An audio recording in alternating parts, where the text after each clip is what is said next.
Okay, I have a quick video here about how to set your chain tension.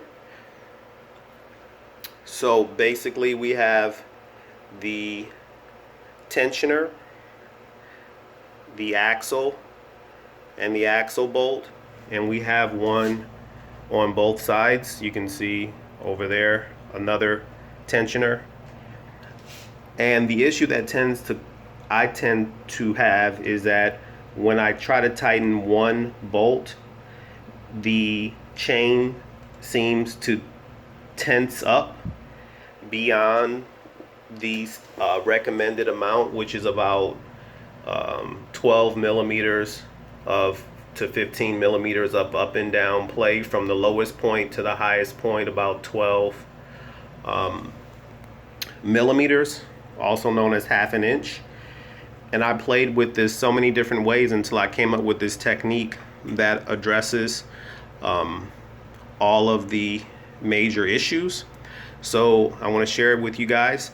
So basically, I twist this tensioner until the pin, you can see it in there, right there, until the pin presses against the axle and I get the desired tension in my chain.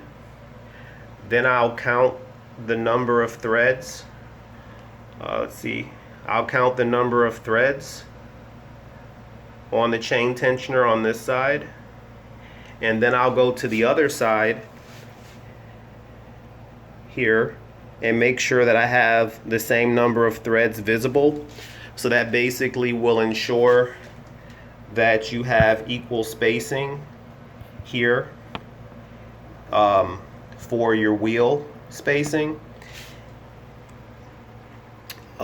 So what I'll then do is I'll make sure either my tire is clean or I have a t-shirt that I don't care too much about, and I'll come from behind and I'll put my chest against the wheel and I'll press the bike towards me with this and make sure that the axle is pressing against its tensioner and that this axle is pressing against its tensioner.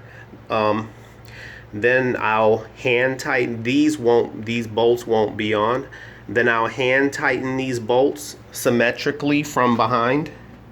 So I'm holding the camera with one hand, so I can't use the other hand, but I'll symmetrically hand tighten these bolts. And then here's the trick that I use.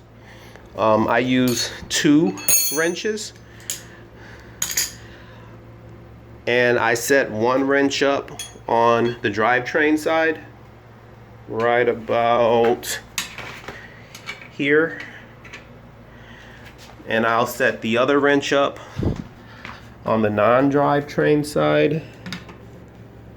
Let's see, about here.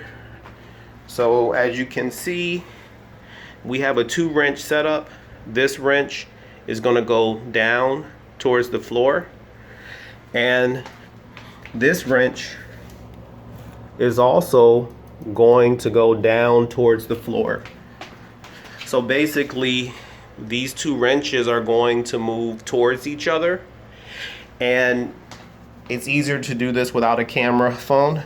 But then if you grab both wrenches and move them the exact same amount towards each other, let's say 90 degrees, you'll end up with a situation where this wrench will be here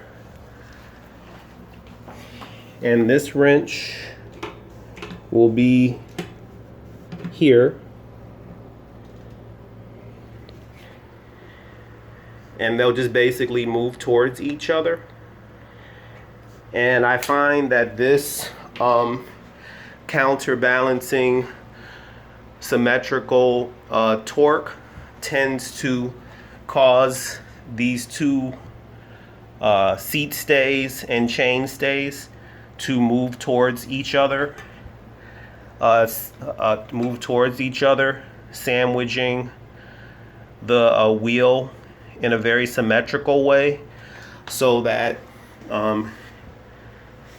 these bolts right here don't drift outward and end up over tensioning your chain. So hopefully that wasn't too complicated a description. Hope this helps, guys. Let me know what you think in the comments below.